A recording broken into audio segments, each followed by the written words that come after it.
R2 ఇది 0 change, ఇది 0 అయిపోతుంది. ఓకేనా? R2 అంటే ఎంత? 13 మైనస్ 2 ఇంటూ R3. 13 మైనస్ 15 అంటే ఎంత వస్తుంది బేట నాకు? 13 మైనస్ 15 2 or 3 2.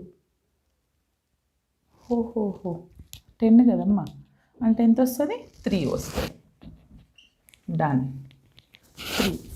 నెక్స్ట్ వచ్చేసి నెక్స్ట్ రో యాజ్ ఇట్ ఈస్ 0 0 1 5 1 3 5. ఫైనల్గా చూడండి, అన్ని ఆపరేషన్స్ చేసిన తర్వాత నాకు ఇది ఐడెంటిటీ వచ్చింది. దెన్ రిజల్టింగ్ ఏమొచ్చింది?